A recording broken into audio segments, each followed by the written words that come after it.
Sai Ram. Welcome back to the module 3 of the subject Indian Culture and Heritage. In earlier modules, we have discussed about ancient, medieval, and modern India. In this module, chapter 6, we will be discussing the Indian language and literature. Now, let's look at this map of India. As you know, India is a land of diversity and its territory runs to many thousands of kilometers. As you travel across this country, you will feel as though you're entering into a new culture every few hundred kilometers. Everything changes. The physical features, the food, the habits, even the language, and even the nature of the terrain changes completely every few hundred kilometers. That's how diverse this land is. Now, to understand this land, its culture and heritage, what is the key? Let's take the example of these two friends who went on a holiday to Andaman and Nicobar Islands. They were treated to exotic sights and cuisine, culture, and language. What better way to learn about people than actually interacting with them, right? The tribes there spoke a language that these two friends could not understand. They managed to understand quite a bit, but they could not understand many things that the locals expressed and explained and communicated to them. Their experience goes to show the importance of language, the role the language plays in understanding each other's ideas and thoughts. Language is a medium through which we express our thoughts, while literature is what paves way for us to understand our cultures, philosophies, and ideas. This literature is like a mirror that reflects their philosophies and ideas. These are what goes to govern their society. Therefore, if we want to know about any particular culture and the traditions, it is very essential that we understand how the language evolved and the various forms of literature that are present already available in that language. The various forms of literature could be poetry, drama, religious writings, and non-religious writings. Language reflects our culture, history, cuisine, traditions, way of life, and our very thought process. If we could understand how a language has evolved as we travel across those regions, that would give us an inkling of the culture and traditions of that region. Our language determines our choice of metaphors even while we crack a joke. Isn't it so funny that as you travel across the terrain, you will find even the facial features change? Like, for example, people living in the tropical region have a darker shade of skin. You know why? Because their skin need to protect them from the sunlight. Whereas if you go towards a terrain where there's snow, you will see that their eyes are very small because the sunlight that reflects on the snow could cause damage to their eyes. So naturally their eyes become smaller in order to receive lesser sunlight. And this information about their body is passed on to the next generation. It becomes part of their DNA. This facial feature is not only in them, it's also across the next generation, in their children, in their grandchildren. So the DNA has the memory of the facial feature, and that's how the DNA evolves. It is because of the terrain, it's because of the climatic condition of the terrain, right?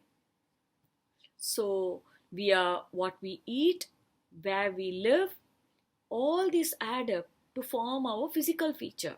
Like that, the language also evolves.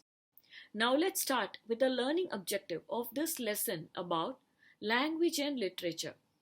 This chapter seeks to develop and awareness of the variety of languages and literature in India. It helps to examine the literary heritage of India. It lists the different kinds of languages and literature in India. It helps you to recognize the important contribution of India to the world literature. And it helps you to appreciate the diversity and the underlying unity among the languages and literature of India. In this session, we will be seeing two modules, section 6.1 and section 6.2. Section 6.1 is about the role of Sanskrit and 6.2 is about the Vedas. Now let's move to section 6.1, the role of Sanskrit. When man invented writing, the language that he spoke and those writings reflected the culture, the lifestyle, the society, and the polity. Sanskrit is one such earliest spoken as well as written language. The written form of the Sanskrit language, of course, came about much later than the spoken form. Our knowledge tradition, our tradition of passing knowledge down our next generation has always been predominantly oral tradition. Even our ancient Gurukulas, the ancient Gurukula system, where a guru who is a walking, talking encyclopedia, or you can say these days a walking, talking Google, he will make all his students, his shishyas, they say in Sanskrit, sit around him informally and impart knowledge orally. Our tradition is basically oral, so the written form came about much later. The entire Vedas were handed down from generation to generation only by this unbroken and strong oral tradition. And the students soak in that knowledge by listening attentively. And this tradition is in turn carried on, is passed down the many generations. Each culture evolved its own language and they created a huge literary base. These literatures of a civilization tell us about the evolution of those languages and their cultures across different centuries. By reading the literature created in the past, we come to understand the civilization much better. And we also learn to appreciate the diversity and richness of all the cultures within a civilization. Sanskrit bears testimony to the intellectual traditions and ethos of ancient India, also known as Bharat.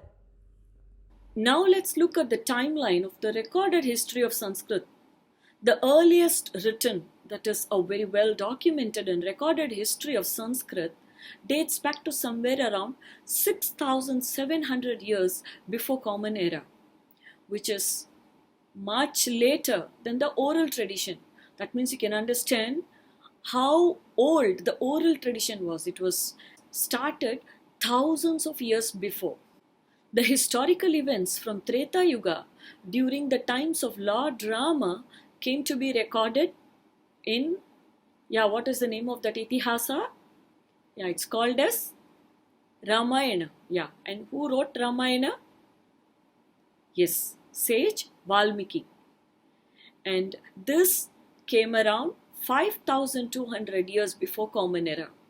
And this author, sage Valmiki, is also known as Adi Kavi, the first poet. It was Krishna Dvaipayana who categorized this received knowledge called Vedas. He classified and presented them as 4 distinct Vedas, each with its own unique character and purpose. The very word Vyasa means dividing, segregating.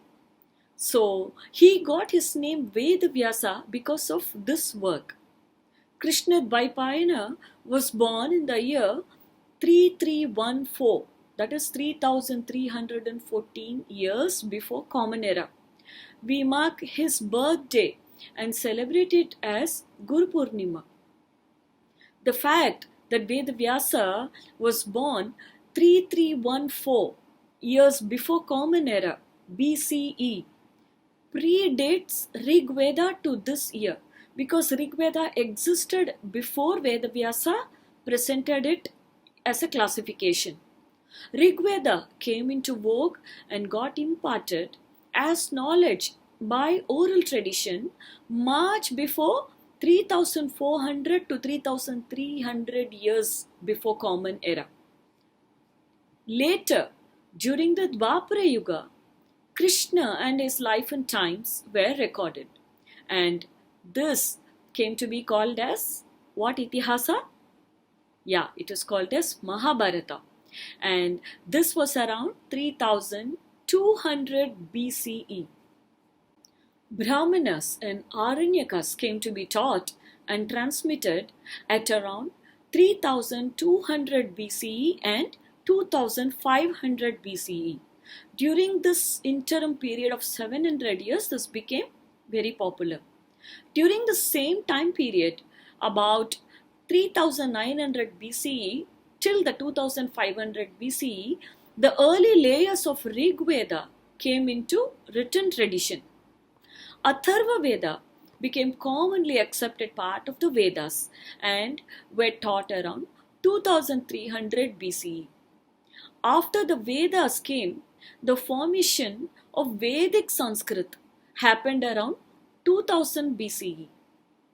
Vedangas, or what are called as the various limbs of the Vedas, started becoming part of the knowledge tradition around 1900 BCE. Some of the Vedangas are Jyotisha, study of astronomy and astrology; etymology, a study of the history of words. We'll go into more details about Vedangas in the later section. The later period also witnessed the great grammarian of Bharat, Panini. He composed Ashtadhyayi. Ashtadhyayi means 8 chapters. It's a Sanskrit treatise on grammar written in the 6th to 5th century BCE. Panini was a great landmark in the development of Sanskrit language. He consolidated about 10 grammar schools prevailing operating during that time. He wrote his master book of 1000 rules, which serves as a beacon of guiding light even today. Literary Sanskrit as well as spoken Sanskrit both follow Panini's system of language. Today, the correctness of Sanskrit language is tested upon the touchstone of Panini's Ashtadhyayi. Many devotional works, philosophies and expositions of various schools of thoughts of Sanatana Dharma all came about after 5th century Common Era. It is through Vedic chants that we also come to know of existence of a very ancient and a highly venerated river, Saraswati. Vedas extensively mention river Saraswati as an active flowing river, and it is between Yamuna in the east and Sutlej in the west. Later Vedic texts as well as the Itihasa Mahabharata mentions that the Saraswati dried up in a desert. As per independent research, River Saraswati was once in full spate, which was still about 3000 years before Common Era. So you can notice that the timeline is very consistent with the information that we have from Vedas as well as from Mahabharata, and it's consistent with the geographical research. As per the Indian tradition, Sanskrit language has no beginning and no ending. It originated from Vedas. It is eternal. It was God's creation. It is divine. It is everlasting. The Vedas, Upanishads, Puranas and Dharma Sutras are all written in Sanskrit. The knowledge and the resultant wisdom that Vedas and Upanishads, Puranas and epics, the Itihasas, impart are all above and beyond all religion. They are timeless and ever relevant. Now, let us see Some more information about the Sanskrit language. Sanskrit is the mother of many Indian languages. It is the most ancient and important language of our country. It is one of the 22 languages listed in the Indian Constitution. It gave impetus to the study of linguistics scientifically. There is no part of India that has not been influenced by Sanskrit. Panini, the great grammarian, analyzed Sanskrit and produced a grammar text in 5th century before Common Era. And this text, as we all saw in the last slide, it is Ashtadhyayi. It is the only language that transcends the barriers of regions and boundaries and even religion. Its literature includes the most ancient thought as well as it's the most relevant one. Sanskrit is a storehouse of vast literary works. Now let us see what all literature that are produced using Sanskrit. It has Vedic literature, epics and philosophies, children fables, value stories, subhashitas. Subhashitas means what is said well, what is very well said. Grammatical literature, religious and dharmic literatures, scientific about metals, what we call as metallurgy, astronomy and astrology, geographical, historical and cultural information, medicine and herbal cures, architectural, engineering, agricultural, culinary treatises, even about theatre, dance, music, sculpture, law, politics, commerce, economics. The list is endless. Everything under the sun is available if you know and can understand Sanskrit. The language being ancient and laser accurate, be it in expression or in grammar, many great scholars have leveraged this unique nature of Sanskrit, and they have contributed very richly to the collection of literature. It is very exhaustive as well as very extensive. Now let's look at some of the eminent authors that this language has given us. The epic Ramayana by Adikavi Valmiki, and then Maharishi Vedavyasa, who is also called as Krishna Dvaipayana. We saw it in the previous slides. And he also collated the 4 Vedas, and he wrote the Itihasa, the historical account, Mahabharata, and he also documented the entire life history of this universe and all the gods' descent on earth as avatars, and that is called as Bhagavatam. The text is called as Bhagavatam. Then comes another eminent author. We've been talking about him, Panini, the great grammarian. He wrote Ashtadhyayi. The correctness of usage of language is tested upon his work even till today.